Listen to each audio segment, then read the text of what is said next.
आप सभी को नवरात्रि की हार्दिक शुभकामनाएं। नवरात्र व्रत कथा। व्रत करने की विधि। इस व्रत में उपवास या फलाहार आदि का कोई विशेष नियम नहीं। प्रातःकाल उठकर स्नान करके मंदिर में जाकर या घर पर ही नवरात्र में दुर्गा जी का ध्यान करके यह कथा पढ़नी चाहिए। कन्याओं के लिए यह व्रत विशेष फलदायक है। श्री जगदम्बा की कृपा से सब विघ्न दूर होते हैं। कथा के अंत में बार बार दुर्गा माता तेरी सदा जय हो का उच्चारण करें। बृहस्पति जी बोले, हे ब्रह्मा जी, आप अत्यंत बुद्धिमान, सर्वशास्त्र और चारों वेदों को जानने वालों में श्रेष्ठ हो। हे प्रभु, कृपा कर मेरा वचन सुनो। चैत्र, आश्विन, माघ और आषाढ़ मास के शुक्ल पक्ष में नवरात्र का व्रत और उत्सव क्यों किया जाता है? हे भगवान, इस व्रत का फल क्या है? किस प्रकार करना उचित है? और पहले इस व्रत को किसने किया है, सो सविस्तर से कहो। बृहस्पति जी का ऐसा प्रश्न सुनकर ब्रह्मा जी कहने लगे कि हे बृहस्पति, प्राणियों का हित करने की इच्छा से तुमने बहुत ही अच्छा प्रश्न किया है। जो मनुष्य मनोरथ पूर्ण करने वाली दुर्गा, महादेवी, सूर्य और नारायण का ध्यान करते हैं, वे मनुष्य धन्य है। यह नवरात्र व्रत संपूर्ण कामनाओं को पूर्ण करने वाला है।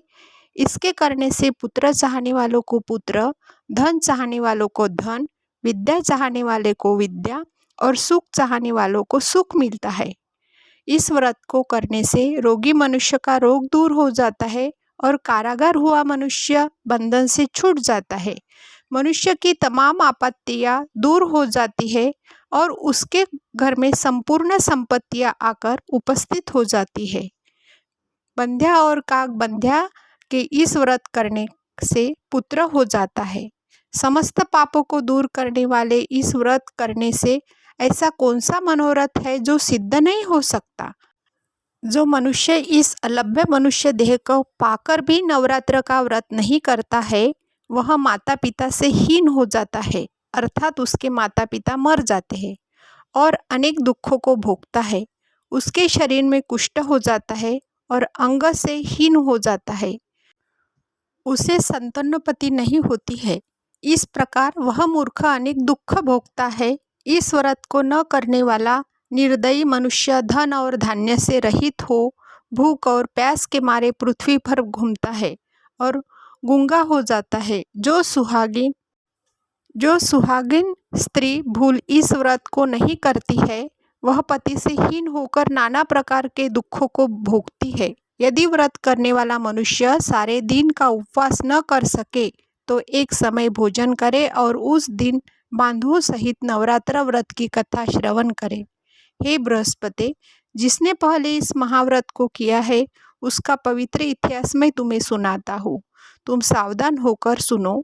इस प्रकार ब्रह्मा जी के वचन सुनकर बृहस्पति जी बोले, ब्राह्मण, मनुष्य का कल्याण करने वाले इस व्रत के इतिहास को मेरे लिए कहो। मैं सावधान होकर सुन रहा हूँ। आपकी शरण आए हुए मुझ पर कृपा करो। ब्रह्मा जी बोले, पिठत नाम के मनोहर नगर में एक अनाथ नाम का ब्राह्मण रहता था। वह भगवती दुर्गा का भक्त था। उसके संपूर्ण सद्गुणों से युक्त मानो ब्रह्मा जी की सबसे पहली रचना हो ऐसी यथार्थ नाम वाली सुमति नाम की एक अत्यंत सुंदरी पैदा हुई। वह कन्या सुमति अपने घर के बालकपन में अपनी सहेलियों के साथ क्रीड़ा करती हुई इस प्रकार बढ़ने लगी जैसे शुक्ल पक्ष में चंद्रमा की कला बढ़ती है। उसका पिता प्रतिदिन दुर्गा की पूजा और होम किया करता था। उस समय वह भी नियम से वहां उपस्थित होती थी।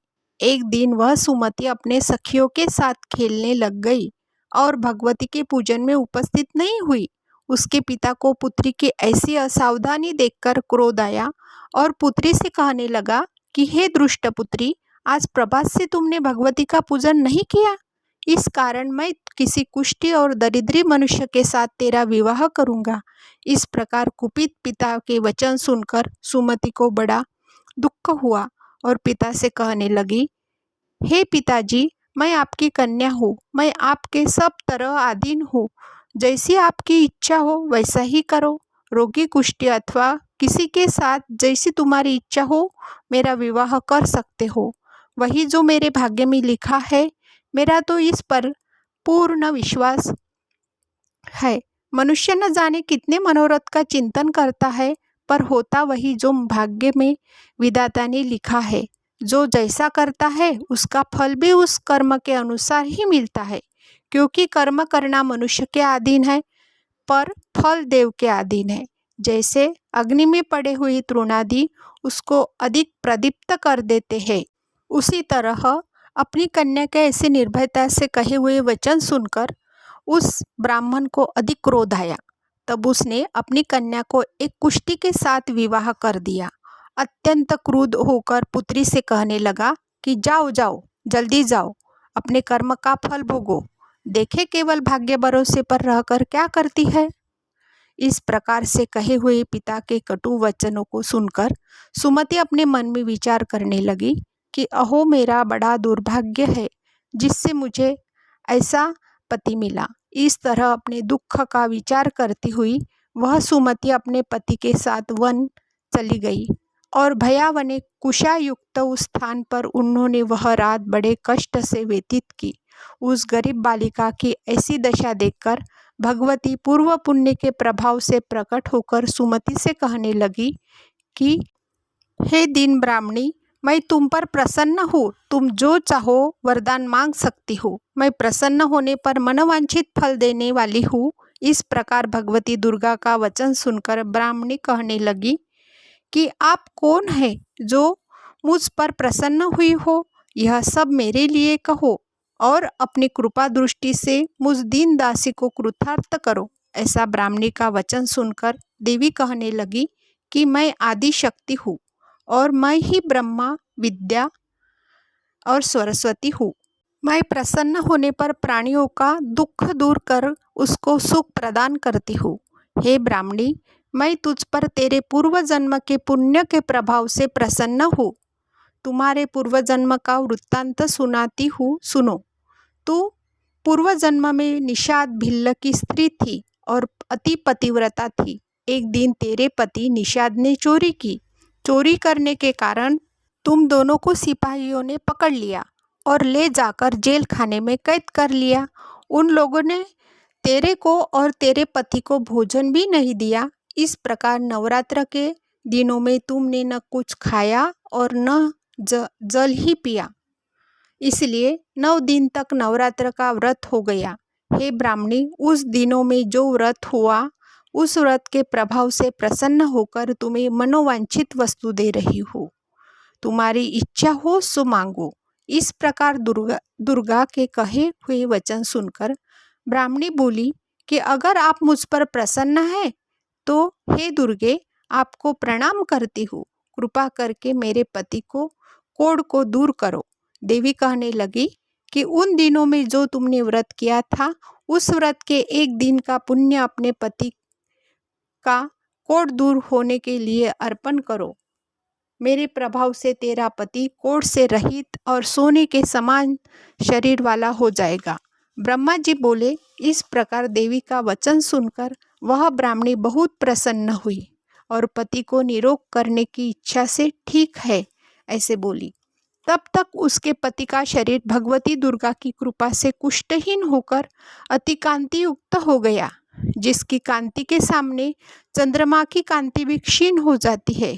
वह ब्राह्मणी पति की मनोहर देह को देखकर देवी को अति पराक्रमी वाली समझकर स्तुति करने लगी कि हे दुर्गे, आप दुर्गत को दूर करने वाली, तीनों जगत का संताप हरने वाली, समस्त दुखों को दूर करने वाली, रोगी मनुष्य को निरोग करने वाली, प्रसन्न होने पर मनवांछित वस्तु को देने वाली और दुष्ट मनुष्यों का नाश करने वाली हो। तुम ही सारे जगत की माता और पिता हो। हे अम्बे, मुझ अपराध रहित अबला की मेरे पिता ने कुष्ठा के साथ विवाह कर मुझे घर से निकाल दिया। उसके निकाली हुई पृथ्वी पर घूमने लगी। आपने ही मेरा इस आपत्ति रूपी समुद्र से उद्धार किया है। हे देवी, आपको प्रणाम करती हूँ, मुझ दीन की रक्षा करो। ब्रह्मा जी बोले कि हे बृहस्पति, इस प्रकार उस सुमति ने मन से देवी की बहुत स्तुति की। उससे की हुई स्तुति सुनकर देवी को बहुत संतोष हुआ। ब्राह्मणी से कहने लगी कि हे ब्राह्मणी, उदयलय नाम का अति बुद्धिमान, धनवान, कीर्तिवान और जितेंद्रिय पुत्र शीघ्र ही होगा। ऐसे कहकर वह देवी उस ब्राह्मणी से फिर कहने लगी कि हे ब्राह्मणी, और जो कुछ तेरी इच्छा हो वही मनवांछित वस्तु मांग सकती है। ऐसा भगवती दुर्गा का वचन सुनकर सुमति बोली कि हे भगवती दुर्गे, अगर आप मेरे पर प्रसन्न हैं तो कृपा कर मुझे नवरात्रि विधि बताइए। हे दयावती, जिस विधि से नवरात्र व्रत करने से आप प्रसन्न होती है, उस विधि और उसके फल को मेरे लिए विस्तार से वर्णन करें। इस प्रकार ब्राह्मणी के वचन सुनकर दुर्गा कहने लगी कि हे ब्राह्मणी, मैं तुम्हारे लिए संपूर्ण पापों को दूर करने वाली नवरात्र व्रत विधि को बतलाती हूँ, जिसको सुनने से तमाम पापों से छूटकर मोक्ष की प्राप्ति हो जाती है। आश्विन मास के शुक्ल पक्ष की प्रतिपदा से लेकर 9 दिन तक विधि पूर्वक व्रत करे। यदि दिन भर का व्रत न कर सके तो एक समय का भोजन करे। पढ़े लिखे ब्राह्मणों से पूछकर घट स्थापना करे और वाटिका बनाकर उसको प्रतिदिन जल से सींचे। महाकाली, महालक्ष्मी और महासरस्वती इनकी मूर्तियां बनाकर उनकी नित्य विधि सहित पूजा करे और पुष्पों से विधि पूर्वक अर्घ्य दे। बिजोरा फूल से अर्घ्य देने से रूप की प्राप्ति होती है। जायफल से कीर्ति की, दाख से कार्य की सिद्धि होती है। आंवले से सुख और केले से भूषण की प्राप्ति होती है। इस प्रकार फलों से अर्घ्य देकर अथवा विधि हवन करे। खांड, घी, गेहूँ, शहद, जौ, तिल, बिंब, नारियल और दाख और कदम, इनसे हवन करे। गेहूँ होम करने से लक्ष्मी की प्राप्ति होती है। खीर व चंपा के पुष्पों से धन और पत्तों से तेज और सुख की प्राप्ति होती है। आंवले से कीर्ति और केले से पुत्र होय। कमल से राज सम्मान और दाखों से सुख संपत्ति की प्राप्ति होती है। खांड, घी, नारियल, शहद, जौ और तिल, इनसे तथा फलों से होम करने से मनोवांछित वस्तु की प्राप्ति होती है। व्रत करने वाला मनुष्य इस विधान से होम कर आचार्य को अत्यंत नम्रता के साथ प्रणाम करे और यज्ञ की सिद्धि के लिए उसे दक्षिणा दे। इस महाव्रत को पहले बताई हुई विधि के अनुसार जो कोई करता है, उसके सब मनोरथ सिद्ध हो जाते हैं। इसमें तनिक भी संशय नहीं है। इन 9 दिनों में जो कुछ दान आदि दिया जाता है, उसका करोड़ों गुना मिलता है। नवरात्र के व्रत करने से ही अश्वमेध यज्ञ का फल मिलता है। हे ब्राह्मणी, इस संपूर्ण कामनाओं को पूर्ण करने वाले उत्तम व्रत को तीर्थ, मंदिर अथवा घर में ही विधि के अनुसार करे। ब्रह्मा जी बोले कि हे बृहस्पति, इस प्रकार ब्राह्मणी को व्रत की विधि और फल बताकर देवी अंतर्धान हो गई। जो मनुष्य या स्त्री इस व्रत को भक्तिपूर्वक करता है, वह इस लोक में सुख पाकर अंत में दुर्लभ मोक्ष को प्राप्त होता है। हे बृहस्पति, यह दुर्लभ व्रत का महात्म्य मैं तुम्हारे लिए बतलाया है। ऐसा ब्रह्मा जी के वचन सुनकर बृहस्पति जी आनंद के कारण रोमांचित हो गए और ब्रह्मा जी से कहने लगे, हे ब्रह्मा जी, आपने मुझ पर अति कृपा की, जो अमृत के समान इस नवरात्रि व्रत का महात्म्य सुनाया। हे प्रभु, आपके बिना और कौन इस महात्म्य को सुना सकता है। ऐसे बृहस्पति जी के वचन सुनकर ब्रह्मा जी बोले कि हे बृहस्पति, तुमने सब प्राणियों का हित करने वाले इस अलौकिक व्रत को पूछा है, इसलिए तुम धन्य हो। यह भगवती शक्ति संपूर्ण लोकों का पालन करने वाली है। इस महादेवी के प्रभाव को कौन जान सकता है। जय माता दी। माता रानी आप सभी की मनोकामनाएं पूरी करे।